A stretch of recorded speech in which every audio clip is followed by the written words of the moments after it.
먼저 하나님의 말씀 마태복음 1장 보도록 하겠습니다.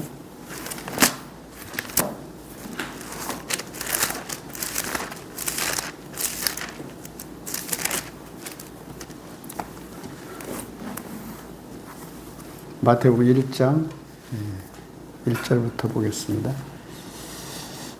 아브라함과 다윗의 자손 예수 그리스도의 세계라. 아브라함이 이삭을 낳고 이삭은 야곱을 낳고 야곱은 유다와 그 형제를 낳고 유다는 다말에게서 베레스를 낳고 베레스와 세라를 낳고 베레스는 헤스론을 낳고 헤스론 람을 낳고 람은 아미나담을 낳고 아미나담은 나손을 낳고 나손은 살몬을 낳고 살몬은 라합에게서 보아스를 낳고 보아스는 루sek에서 오벳을 낳고 오벳은 이새를 낳고 이새는 다윗 왕을 낳으니라. 그 다음에 18절부터 보겠습니다. 예수 그리스도의 나심은 이러하니라. 그 모친 마리아가 요셉과 청혼하고 동거하기 전에 성령으로 잉태된 것이 나타났더니 그 남편 요셉은 의로운 사람이라 저를 드러내지 아니하고 가만히 끊고자 하여 이 일을 생각할 때에 주의 사자가 현몽하여 가로되 다윗의 자손 요셉아 내 아내 마리아 데려오기를 무서워 말라. 저에게서 잉태된 자는 성령으로 된 것이라. 아들을 낳으리니 그 이름을 예수라 하라. 이는 그가 자기 백성을 저희 죄에서 구원할 자이심이라 하니라. 이 모든 일이 된 것은 주께서 선절하신 말씀을 이루려 하심이라 가라사대 보라 처녀가 잉태하여 아들을 낳을 것이요 그 이름을 임마누엘이라 하리라 하셨으니 이를 번역한즉 하나님이 우리와 함께 계시다 함이라. 23절까지 읽었습니다. 오늘은 그 임마누엘의 하나님이라는 이런 주제로 말씀을 드리도록 하겠습니다. 원래 임마누엘이라고 하는 것은 하나님이 우리와 함께 하신다 라고 하는 뜻입니다. 본래 영원하신 하나님의 형상을 따라 창조된 우리 인간의 삶이라는 것은 시간과 공간에 묶여서 살아가는 역사적인 존재가 되는 것입니다. 즉 우리가 이제 그러한 인간은 역사적인 존재이기 때문에 우리 인간에게는 특별히 문화를 갖고 살아가는 그러한 사람이 되는 것입니다. 그래서 우리가 이제 역사와 문화를 가지고 살아가는 그러한 두 가지 차원을 우리가 가지고 살아가는 우리 인생임을 우리는 알 수가 있고 그래서 우리 인간이 역사를 가지고 있기 때문에 또 나아가서 영원한 것을 생각하면서 살아가는 그러한 사람이 되는 것입니다. 또한 이제 우리는 현실 세계를 몸으로 경험하면서 살아가는 인생이기도 한 것입니다. 그런데 대다수의 사람들은 현세를 많이 생각하고 영원한 것을 생각하지 못합니다. 왜냐하면 영원한 것을 잊어버렸기 때문에 영원한 그 주체가 되신 하나님을 잊어버리고 살아가는 우리 인생이 현재 나타난 형상만 생각하고 현재에 매여서 살아가는 그러한 사람인 것을 우리는 보게 되는 것입니다. 이것을 우리는 마치 짐승처럼 살아가는 우리들이 될 수가 있는 것입니다. 그래서 어떤 사람은 영원한 세계만 생각하면서 또 그러한 것만 또 추구하며 살아가는 사람도 있습니다. 현세를 너무 무시하고 영원한 것만 생각하고 살아가는 사람들도 있는 것입니다. 이런 사람들 가운데 이제 이단이 많이 생겨납니다. 우리 삶으로 육체적으로 살아가는 삶도 중요하고 또 나아가서 영원한 것을 두 가지가 잘 조합이 이루어져야 건전한 신앙생활을 할 수가 있는 것입니다. 이것을 성경적으로는 우리가 그래서 영육간이라고 말합니다. 우리 영육간에. 그래서 이제 사도 요한은 요한 3서 1장 2절에 보면 그렇게 나와 있습니다. 사랑하는 자여 내 영혼이 잘된 같이 내가 범사에 잘되고 강건하기를 내가 간구하노라. 그러니까 영혼이 먼저 잘돼야 되고 그 다음에 우리의 육체적인 삶도 강건한 삶이 되어야 우리가 건전한 삶을 살아가고 있는 것입니다. 신적인 존재, 영원한 것, 그런 곳에 이제 매여서 이제 뭔가 현실 부정적인, 현실을 부정하고 살아가는 그런 사람들.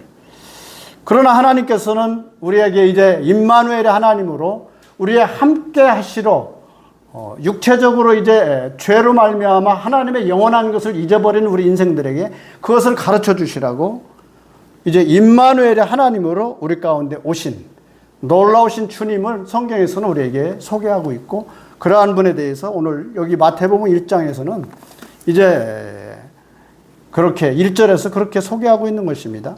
아브라함과 다윗의 자손 예수 그리스도의 세계라. 본래 이제 아브라함은 우리가 알기로 믿음의 조상, 믿음의 그 본질을 우리 가운데 가르쳐 주시고 우리에게 알려주시려고 하나님께서는 역사 가운데서 아브라함이라는 한 사람을 이제 선택하시고 그로 말미암아 저 갈대아 우르에서 우상을 섬기고 있던 그를 불러내셔서 이제 우리 가운데 하나님이 두시고 이제 그로 말미암아 이제 이 임마누엘의 하나님이신 그 아들 우리 주 예수 그리스도를 우리 가운데 보내시기 위한 하나님의 역사 가운데 있었던 놀라운 사건을 이제 이 신약 성경을 열어가면서 그렇게 우리에게 소개하고 있는 것입니다. 아브라함과 다윗의 자손 예수 그리스도의 세계라. 아브라함은 이 시작을 말한다면 이제 다윗은 왕으로 오실 왕권을 가지고 오실 우리 주 예수 그리스도에 대한 근본을 우리에게 말씀하고 있는 것입니다. 그래서 이제 창세기에서 12장에서 보면 이제 아브라함을 하나님께서 부르시고 그에게 이제 너로 말미암아 큰 민족을 이루고 내게 복을 주어 내 이름을 창대케 하리라고 말씀하시며 또 너로 말미암아 복의 근원이 되게 하시겠다고 말씀하십니다. 모든 땅의 족속들이 너로 인하여 복을 얻을 것이며 또한 이제 너에게 모든 것을 하나님께서 이제 주시겠다고 내 씨로 말미암아 주시겠다고 하는 약속이 이제 성경에서 우리에게 말씀하고 있는 것입니다. 이것을 우리는 일컬어서 이 구속사적인 하나님의 섭리와 역사 가운데 나타난 놀라운 은혜를 우리 가운데 소개하고 있다고 하는 것입니다. 그러나 이제 아브라함은 그러한 가운데 나와서 하나님이 약속하신 땅에 거하지만 그러나 하나님께서 그의 일에 대해서 더디게 우리 인간적으로 생각할 때 너무 더디게 그 일이 나타나기 때문에 아브라함이 여러 가지 시행착오를 하는 것을 보게 되는데 우리 인생도 여전히 우리가 믿음 안에 살아가지만 때때로 우리도 육신적으로 우리가 시행착오를 겪으면서 하나님에 대한 것을 우리가 배우고 또 그 안에서 놀라우신 하나님의 은혜 가운데 우리가 인도함을 받아가는 삶을 생각해 볼 수가 있는 것입니다. 특별히 그래서 아브라함은 이제 창세기 17장에 보면 이제 아브라함에게 나는 너에게 전능한 하나님이라고 자기를 소개하시고 또한 이제 그에게 너를 완전하여 네 행위를 완전하게 하라고 그에게 말씀하시면서 그에게 이제 7가지 약속을 하게 되는 것입니다. 우리 창세기 17장 잠깐 가보겠습니다.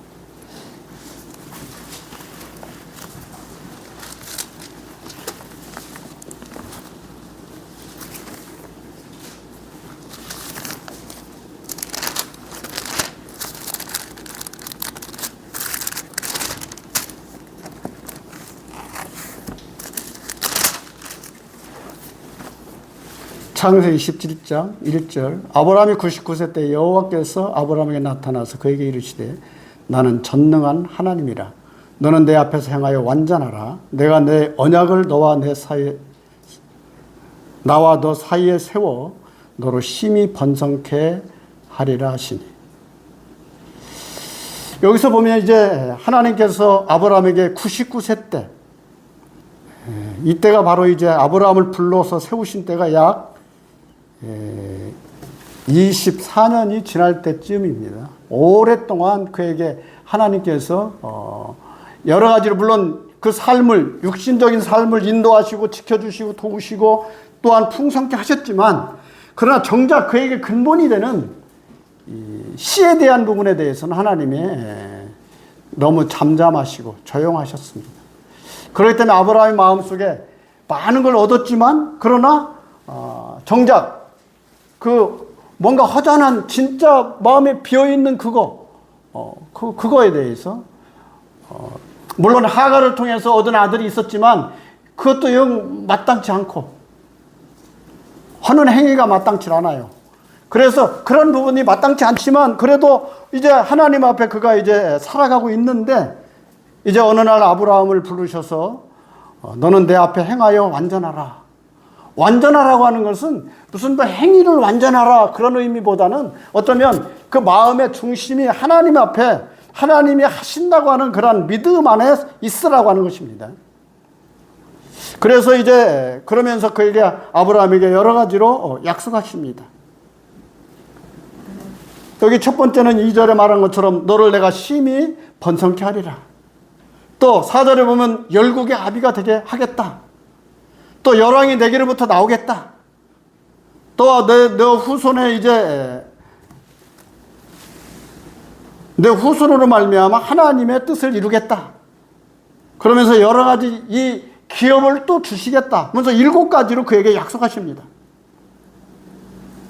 그러면서 마지막으로는 이제 내가 약속하신 대로 근본 내년 이맘때 사라에게도 아들이 있을 것이다 라고 하는 그의 마음의 핵심적인 얘기를 이제 그에게 약속하십니다.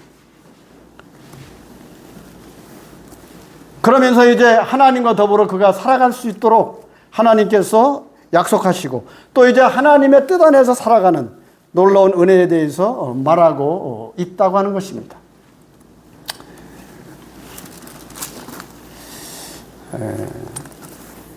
중요한 것은 우리 삶에서 그래서 우리가 하나님과 함께하는 삶, 하나님이 나와 임재하시고 또 내가 하나님의 그런 임재를 느끼고 그런 삶이 우리 가운데 없을 때 우리는 마음이 답답하고 모든 것이 다 이루어져도 뭔가 우리 인간의 공허한 마음이 있을 수가 있는 것입니다. 성경에 보면 그래서 이 태초에 하나님이 아담과 하와를 창조하시고 아담과 하와에게 함께 하시는 하나님께서 죄로 말미암아 하나님께서 그들을 이제 멀리 떠나셨다가 다시 이제 하나님이 또 그들을 다시 권고하시고 이제 창세기 3장에도 보면 이제 다시 그에게 이제 셋이라고나 아들을 주시는 것처럼 하나님이 함께 하십니다. 여전히. 임마누엘 하나님으로 함께 하시는데 인생은 사람들이 자꾸만 떠나게 됩니다. 그래서 창세기 6장에도 보면 이제 그들이 이제 죄로 말미암아 죄악이 관영함으로 하나님께서 그들에게 또 찾아오셔서 말씀하십니다. 내가 사랑과는 다시는 함께 하지 않겠다.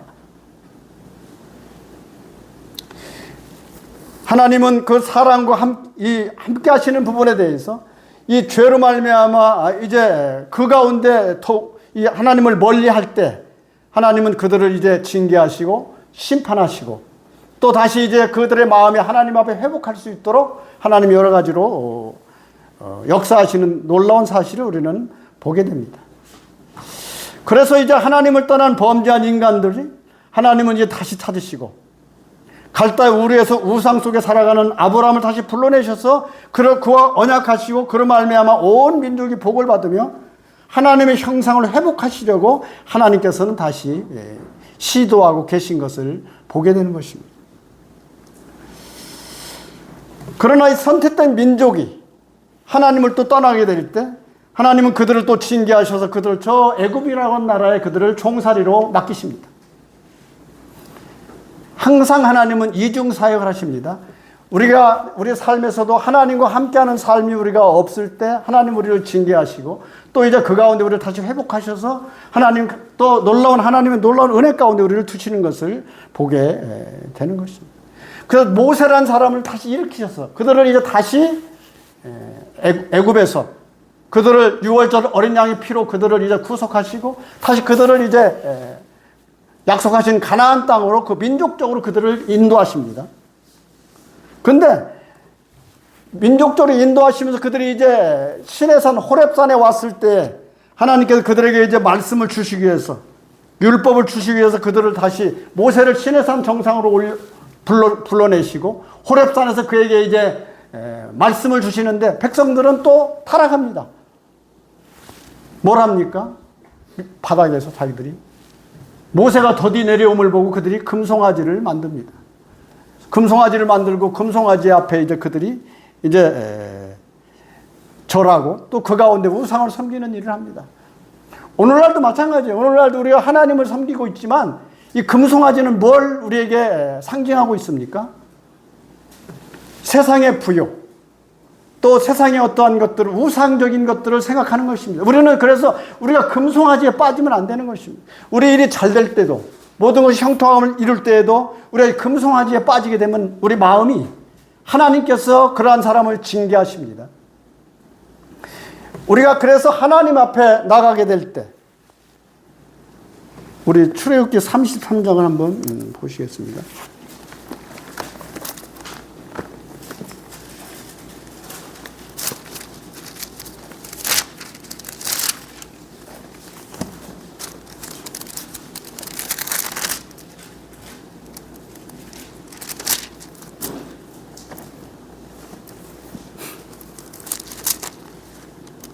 (33장) 1절부터 보겠습니다. 여호와께서 모세에게 이르시되 너는 내가 애굽 땅에서 인도해낸 백성과 함께 여기서 떠나서 내가 아브라함과 이삭과 야곱에게 맹세하기를 내 자손에게 주마 한 그 땅으로 올라가라. 내가 사자를 내 앞서 보내어 가나안 사람과 아모리 사람과 헷 사람과 브리스 사람과 히 사람과 여부스 사람을 쫓아내고 너희로 젖과 꿀이 흐르는 땅에 이르게 하려니와 나는 너희와 함께 올라가지 아니하리니 너희는 목이 곧은 백성인즉 내가 중로에서 너희를 진멸할까 염려하니라 하시니 백성이 이 황송한 말씀을 듣고 슬퍼하여 한 사람도 그 몸을 단장하지 아니하니 여호와께서 모세에게 이르시기를 이스라엘 자손에게 이르라 너희는 목이 곧은 백성인즉 내가 순식간이라도 너희 중에 행하면 너희를 진멸하리니 너희는 단장품을 취하라. 그리하면 내가 너에게 어떻게 할 일을 알겠노라 하셨습니다. 이스라엘 자손이 호렙산에서부터 그 단장품을 취하니라. 하나님께서 이제 모세에게 율법을 주셨는데 근데 그 백성들이 그 밑에서 금송아지를 만들었어요. 그래서 이제 하나님께서 모세를 통해서 말씀하시는 겁니다. 이제 이 백성을 다 멸할 것이다. 그러나 이제 모세가 이제 여호와께 속한 자는 다 내게로 나와오라. 그래가지고 레위 지파를 통해서 그들을 심판합니다. 그리고 이제 그들이 이제 그렇게 하게 될 때 하나님은 다시 모세에게 이제 말씀하십니다. 너희들이 이제 젖과 꿀이 흐르는 땅은 약속이 됐으니까 하나님이 한 번 약속하신 것은 시건치 아니하시고 변개치 않으십니다. 그래서 이제 너희들 그냥 가나안 땅으로 내가 너희들 데리고 가겠다. 그렇지만 나는 너희와 함께하지 않겠다.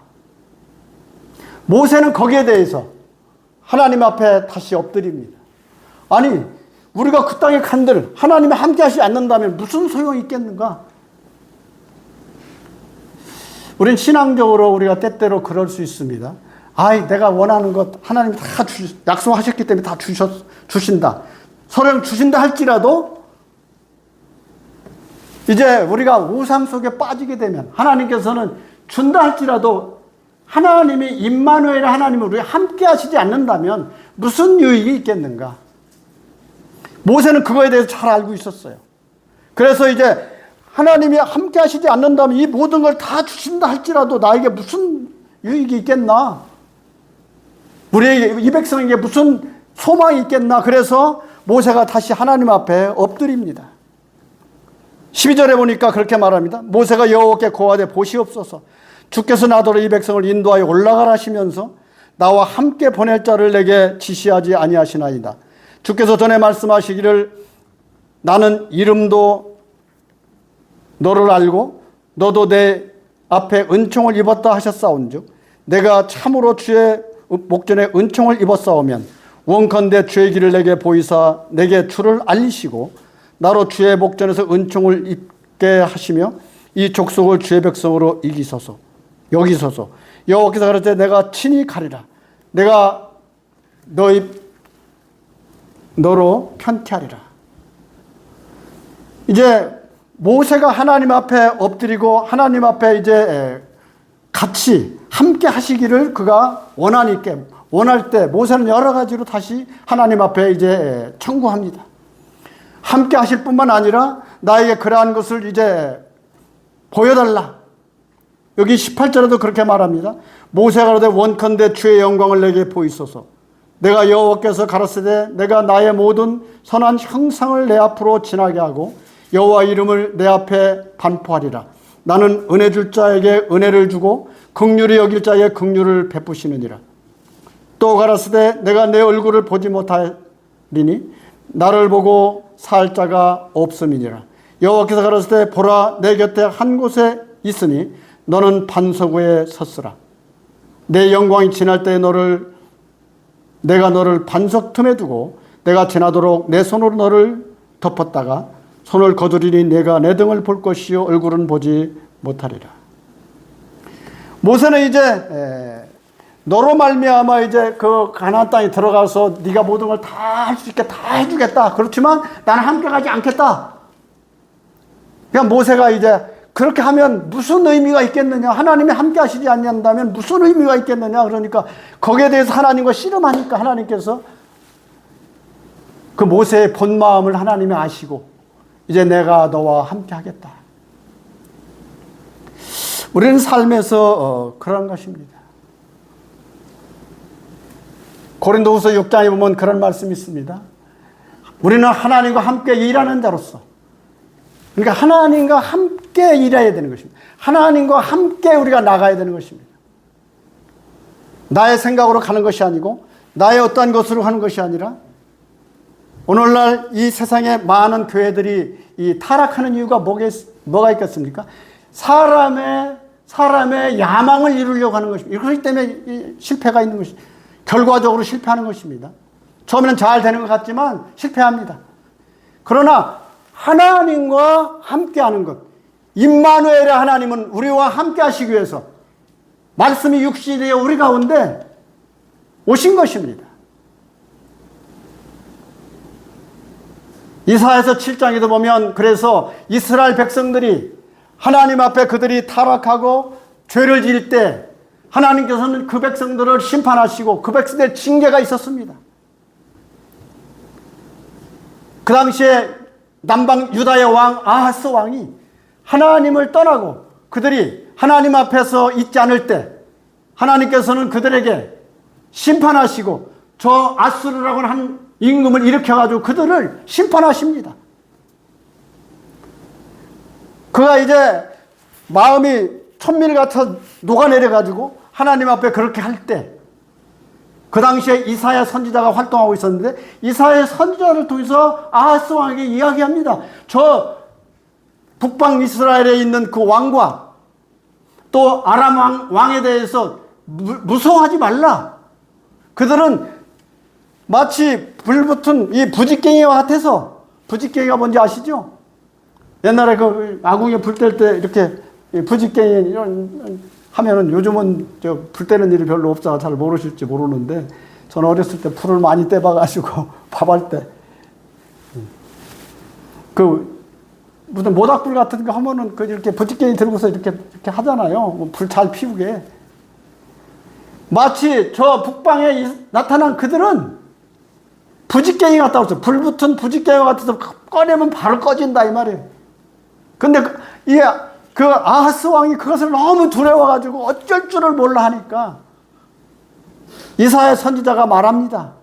너는 그것을 두려워하지 말고 이제 하나님 앞에 이제는 표적을 구하라.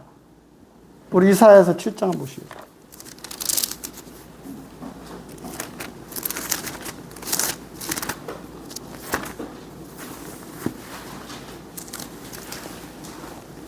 (7장) 1절입니다. 우시아의 손자요 요담의 아들인 유다왕 아하스 때에 아람왕 르신과 르말리아의 아들이 이스라엘 왕 베가가 올라와서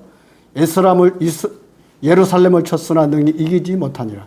후기 다윗 집에 구하여 가로되 아람이 에브라임과 동맹하였다 하였으므로 왕의 마음과 그 백성의 마음이 살림이 바람에 흔들림 같이 흔들렸더라. 때에 여호와께서 이사야에게 이르시되 너는 내 아들 스알 아숲의 인무 수두꽃 세탁자의 밭 큰 일에 나아가 아하스를 만나 그에게 이르기를 너는 삼가며 조용하라. 아람 왕 르신과 르말리아 아들이 심히 노할지라도 연기나는 두 부직갱이 그루터기 불구하니 두려워 말며 낙심치 말라. 아람과 에브라임의 왕과 르말리아의 아들이 악한 꾀로 너를 대적하여 이르기를 우리가 올라가 유다를 쳐서 그들을 고나게 하고 우리를 위하여 그것을 파하고 다부엘의 아들을 그 중에 세워 왕을 삼자 하였으나 주 여호와께서 말씀에 이 도모가 서지 못하며 이루지 못하리라. 내가 아람의 머리는 다메섹이요 다메섹의 머리는 르신이며 에브라임의 머리는 사마리아요 사마리아의 머리는 르말리아 아들이라도 65년 내에 에브라임이 패하여 다시는 나라를 이루지 못하리라. 만일 너희가 믿지 아니하면 정령이 굳게 서지 못하리라 하셨다 할지니라. 여기 보니까 이사야 선지자가 이제 권면하는 것입니다. 이 왕에게, 아하스 왕에게. 그들이 동맹했어요. 같이 동맹해가지고 유다를 공격하려고. 그러니까 그들이 동맹하니까 너무 마음이 이제 떨려가지고 막 이 아하스 왕이 어쩔 줄을 몰라 하니까 너는 두려워 말고 그들은 이 연기나는 부직갱이와 같으니 두려워 말라. 그러면서 이제 그들은 이제 망할 것이다. 아니게 아니라 북방 이스라엘은 BC 721년에 망합니다. 저 아수르의 디글랏벨레셀을 쳐들어와 가지고 그들이 완전히 망합니다. 그러나 이제 유다가 이 아하스 왕이 그렇게 고민하고 힘들어하니까 여기 10절 이하에서 그렇게 말합니다. 10절 여호와께서 또 아하스에게 일러 가라사대 너는 내 하나님 여호와께 한 징조를 구하되 깊은 데서든지 높은 데서든지 구하라. 아하스가 그러되 나는 구하지 아니하겠나이다. 나는 여호와를 시험치 아니하겠나이다 한지라. 이사야가 그러되 다윗의 집이여 청컨대 들을지어다. 너희가 사람을 괴롭게 하고 그것을 작은 일로 여겨서 또 나의 하나님을 괴로우게 하시겠느냐. 14절 다 같이 읽겠습니다. 14절은 시작. 그러므로 주께서 친히 징조로 너에게 주실 것이라. 보라 처녀가 잉태하여 아들을 낳을 것이요 그 이름을 임마누엘이라 하리라. 표적을 구하라고 그랬어요. 처녀가 자식을 낳는다는 것은 이건 생각지 못하는 일이잖아요. 상상할 수 없는 일입니다. 그런데 이 아하스 왕에게 표적을 구하라 그러니까 아하스는 하나님의 그거 싫다. 하나님의 우리에게 주시는 그러한 이 어떤 그 징조나 하나님이 나에게 주시는 이상이나 이것에 대해서 나는 싫다. 왜냐하면 현상적으로만 자꾸 생각하려고 하는 것입니다. 현상적으로만 생각하게 되면 답이 없는 거예요. 모든 것이 물론 히스기야 왕 때도 보면 이제 아수르가 쳐들어와 가지고 그들이 이제 망하게 될 때 막 저 성벽을 둘러싸 가지고 협박하고 랍사게를 통해서 협박할 때 그들이 그렇게 합니다. 내가 너희들한테 말 2,000피를 줘도 말 탈 사람도 없을 거다. 너희들은 항복해라. 막 그러면서 그냥 협박합니다. 그때 이사야 선지자는 말합니다. 그런 거 너무 두려워하지 말라. 거기에 신경 쓰지 말아라. 아닌 게 아니라 하나님이 기적적으로 그들을 하룻밤에 10몇만 명 그들을 진멸시킵니다. 도저히 일어날 수 없는 일을 하나님은 하시는 것입니다. 하나님은 없는 것을 있는 것 같이 부르시고 죽은 자를 살리시며 없는 것을 있는 것 같이 부르시는 놀라우신 하나님의 역사. 이것이 바로 하나님의 표적인 것입니다. 여기도 보면 처녀가 잉태하여 아들을 낳는다고 그러는 게 도저히 이해가 안 되는 내용입니다. 그럼에도 불구하고 이사야 선지자가 이 말씀을 말하는 것입니다.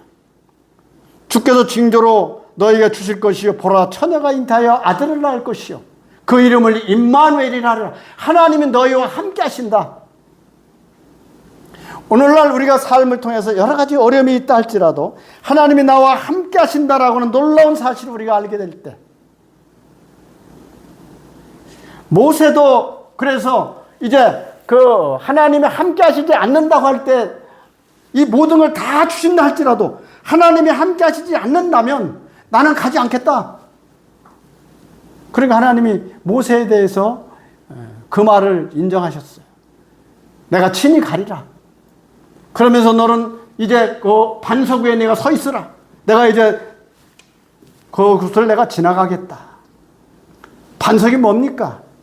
우리 주님은 말씀하셨어요. 베드로에게, 제자들에게 이 반석 위에 내 교회를 세우리니 음부의 권세가 이기지 못하리라. 이 반석 대신 우리 주 예수 그리스도를 예표하고 있는 것입니다. 오늘날 우리들도 이 반석 대신 우리 주 예수 그리스도, 나와 함께 하시는 우리 주님과 더불어 하나님 앞에 우리가 있게 될 때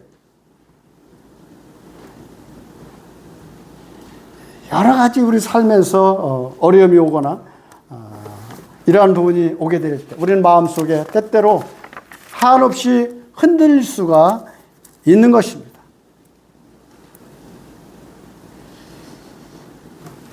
성경에 보면은 이제 여러 군데 하나님의 그 사람들이 하나님을 만납니다. 그리고 하나님께서 우리에게 약속하십니다. 내가 너와 함께하리라.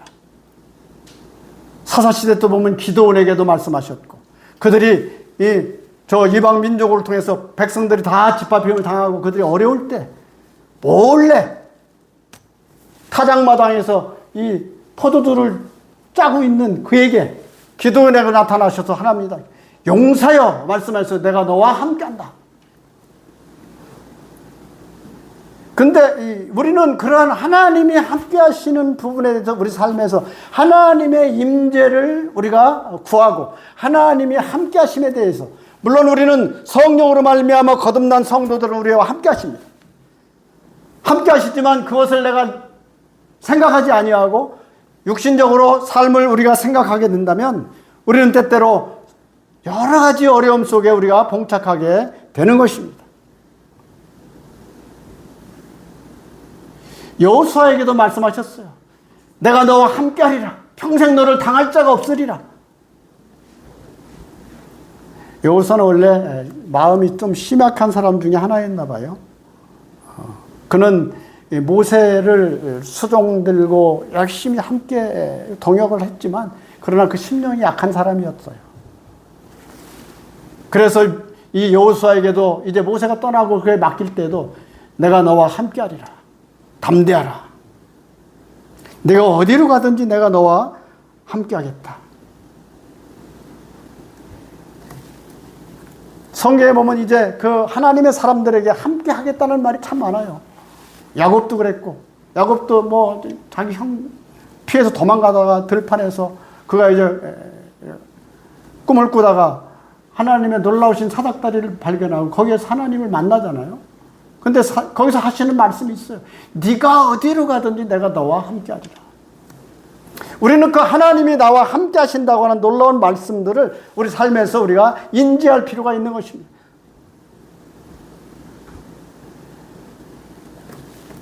성령님을 모시고 우리가 함께 우리가 살아가면서 함께 하시는 하나님은 저 골방에다 밀어넣어 놓고서는 자기는 막 혼자 다른 거 자꾸 생각하면서 이렇게 가면은 마음이 어떻습니까? 외롭고 나만 혼자인가 싶고.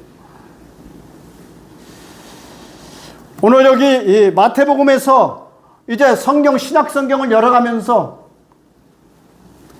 아브라함과 다윗의 자손 예수 그리스도의 세계라. 그러면서 거기에 뭐 아브라함은 이삭을 낳고 이삭은 야곱을 낳고 야곱은 유다와 그 형제들을 낳고 유다는 다말에게서 베레스와 세라를 낳고 뭐 이렇게 쭉 뭐 낳고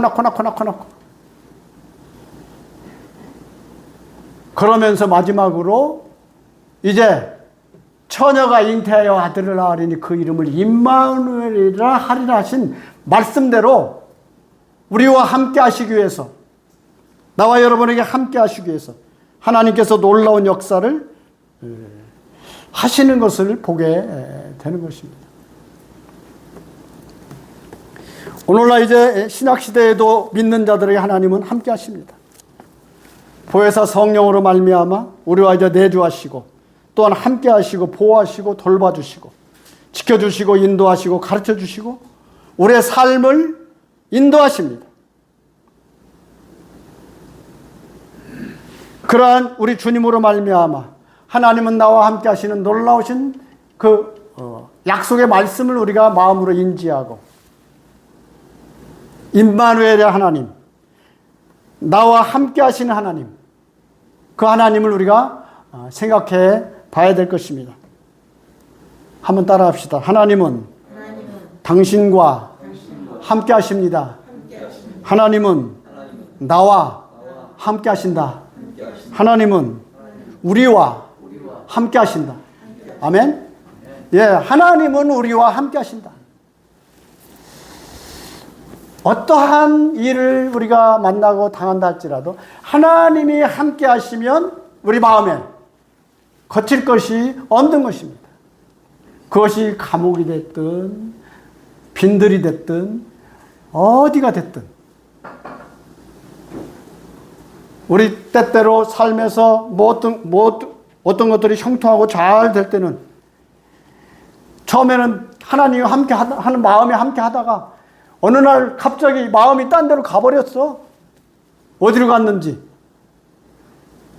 하나님은 그것을 제일 서운해 하십니다. 주객이 전도됐어. 본래 우리가 하나님 앞에 생각했던 그러한 것들을 우리가 다 버린다면,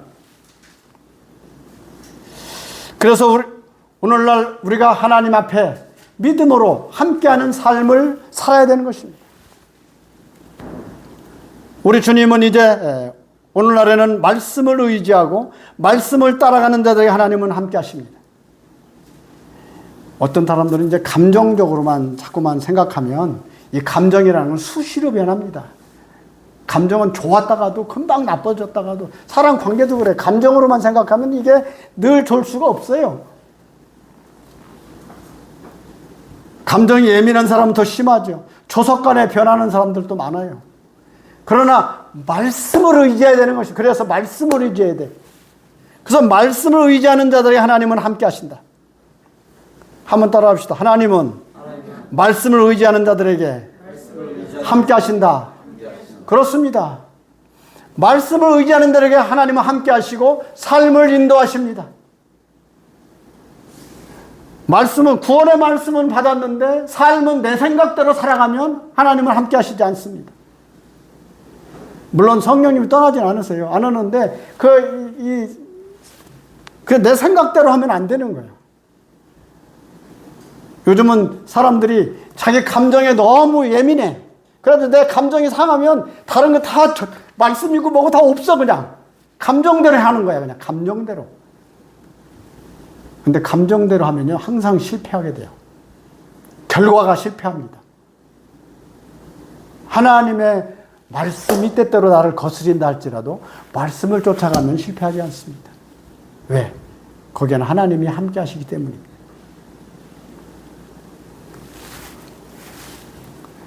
요한복음 14장 21절을 그렇게 말했어요. 내 계명을 가지고 지키는 자라야 나를 사랑하는 자니, 나를 사랑하는 자는 내 아버지께서 사랑을 받을 것이요 나도 그를 사랑하여 그에게 나를 나타내리라. 그래서 우리가 하나님의 말씀을 가지고 말씀 속에서 함께하는 임마누엘의 하나님을, 놀라운 우리는 임마누엘 고마워라 임마누엘, 고마워라 임마누엘 찬송도 있잖아요. 주님 앞에 우리가 믿음으로 삶을 살아가는 은혜가 있게 되시기를 주의 이름으로 바라면서, 임마누엘의 하나님, 아브라함과 다윗의 선 예수 그리스도의 세계라 그러면서 이 근본, 또 나아가서 왕으로, 또 실제적으로 오늘날 왕으로 오신 우리 주 예수 그리스도를 우리에게 우리가 주님 안에서 믿고 믿음 안에 사는 놀라운 은혜를 통해서 나가야 되지 않을까 생각이 들어집니다. 우리 찬송가 463장 한 장 찬송하면서 마치도록 하겠습니다.